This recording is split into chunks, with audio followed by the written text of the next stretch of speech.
I'm not going to be able to put conspiracy theory in the title of my video, but I'm a skeptic. I don't believe in conspiracies. No, I'm sorry. Conspiracies are real. I just think, Occam's razor, the simple solution tends to be the correct one. But as it pertains to Jussie Smollett, many people have wondered if there was a political motive behind the hoax, assuming the hoax is legitimate. I assume it is, and I don't know at what point we're allowed to in the public claim it was, because the police have put forward a ton of evidence, but sure. I guess if the two brothers have officially stated it, can't we state it? I mean, if they're lying, is it fair? But anyway, the point we got a couple different updates. Jussie Smollett claims that he's got a drug problem. Apparently he was there's a bunch of claims being made that I want to go through because I'm skeptical on a lot of these things, but more importantly is this conspiracy put forth by Tariq Nasheed that got over 2,000 retweets. I think it's fair to point out Tariq is he's kind of like an Alex Jones character, right? He's got his diehard fans. He's not always wrong. Politically, I think he's out of it. He once made a logo for his organization that was a swastika. So, sure. But I gotta say, as much as I find the guy really strange, like one time I was tweeting at him and I agreed with him, and then he called me like a potential white supremacist or something, and I was like, I agreed with you. Like, why are you yelling at me? For the most part, I think he's wrong all the time. But this is interesting. I don't think it's true, but I want to show you what Tariq's saying simply because it's getting a lot of attention. And I've seen conservatives pushing this out. And it's a weird thing when conservatives and Tariq Nasheed are in alignment. Okay, but nonetheless, this is just a conspiracy theory, and I think it's likely not to be true. But let's entertain the narrative placed forth by this man. Tariq says, "Let me do a quick thread about this Jussie Smollett hoax, because we need to ask questions about who else was involved in this hoax. I have always been critical of the deceptive tactics of the white LGBT community. Now, as we know, Jussie has campaigned with Kamala Harris. We can see this photo, which that appears to be Jussie Smollett, and there's Kamala. He goes on. Kamala Harris was one of the people who authored the anti-lynching bill. Remember, these people below are funded by certain groups with certain agendas that has nothing to do with helping ADOS. I don't know what that is. That's why whenever we bring up a black agenda, Kamala and Corey change the subject."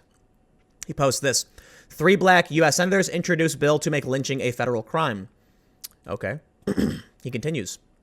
That anti-lynching bill Kamala introduced snuck in some LGBT language at the last minute. The white LGBT community has always tried to attach themselves to the plight of black Americans to give the false impression that they have had a comparative historic struggle. And then he has this. Staver, LGBT rights sneakily added to anti-lynching bill. But this is from One News Now, so I don't know what sources Tariq is using. Even white people called out the deceptive tactic of attaching LGBT language onto a bill that addressed the historic attacks on black citizens. People saw they were trying to use black suffering to push unrelated agendas that would benefit white society. And then there's this. Once again, I don't know what sources he's using. An evangelical group is trying to strip LGBTQ protections from an anti-lynching bill, but they're in favor of protecting on race issues. He continues. After the Jussie attack, all these liberal Kamala Harris supporting media outlets kept going out of their way to use the term homophobic and racist attack. The fact that so many of them were using the exact same term suggests that this was commissioned from the top level. Oh my God, no, it wasn't. First of all, we got to stop. He's got these articles that you can't tell where they're coming from. Sure, you can look up the author and all that. What are these sources and why should I believe this? This guy, he calls everybody a white supremacist. I think it's silly. There is legitimate criticism, however, that I've seen from the black community. There was a video of Candace Owens where it was a young black man asking her a question, and he said, "Why is it that whenever issues of racism comes up, it's these like white progressive, LGBTQ people who are claiming they're representing black people?" And this young man went on to talk about traditional values that black families needed to uphold. So there is something there. Tariq Nasheed might be, in my opinion, kind of out there, and it's offensive to Alex Jones fans, I guess, but I think I consider him to be, out there and not too dissimilar in a lot of ways. So he puts forth things that, like, you can look at this and it's like, yeah, okay, so Vibe, Global News CA, now this, we're calling out homophobic and racist attacks. There's no grand, like top level. What did he call it? Top level? Yeah, I'm sorry. It's just not a thing, right? But there are a lot of people who follow him. He's got a couple 100,000 followers, and they do resonate with this sentiment, right? Tariq Nasheed tweeted out something like, why, he's like anti-immigrant, basically. He was saying, like, don't trust these white progressives on immigration. They're taking jobs away from black folks. So I think Tariq Nasheed is a conservative. I don't know where you'd put him.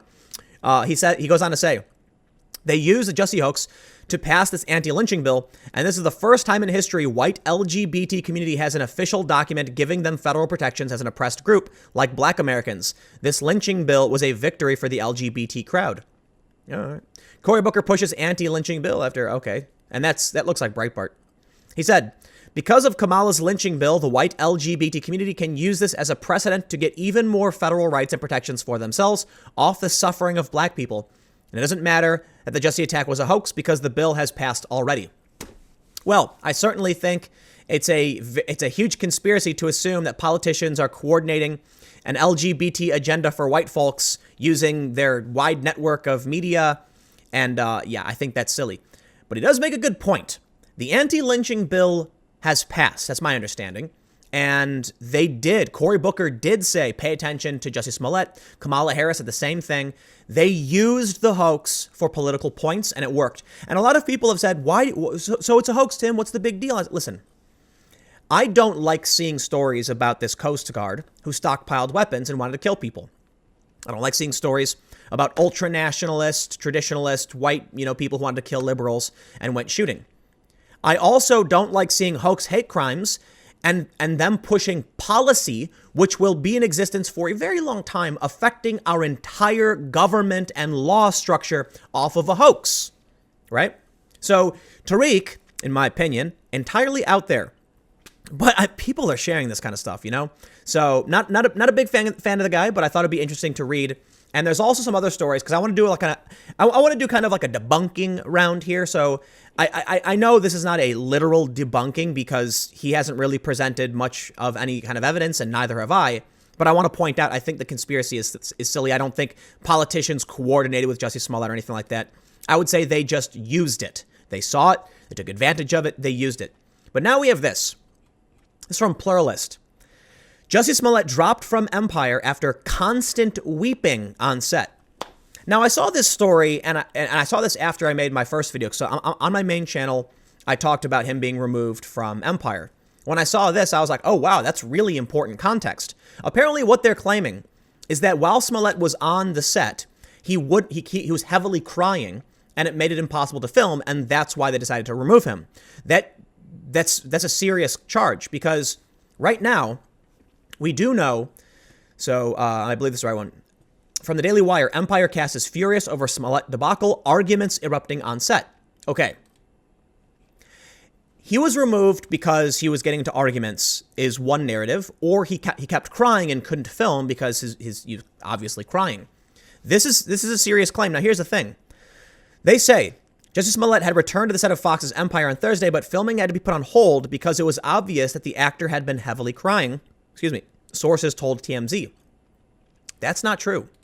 So this is the TMZ story, and I don't see anywhere in here where they make reference to anyone crying or weeping.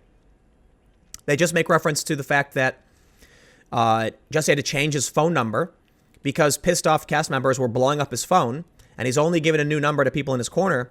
Nothing about crying, though. So the arguments seem to be legit. The story from the Daily Wire references TMZ, and maybe it's true, it's not.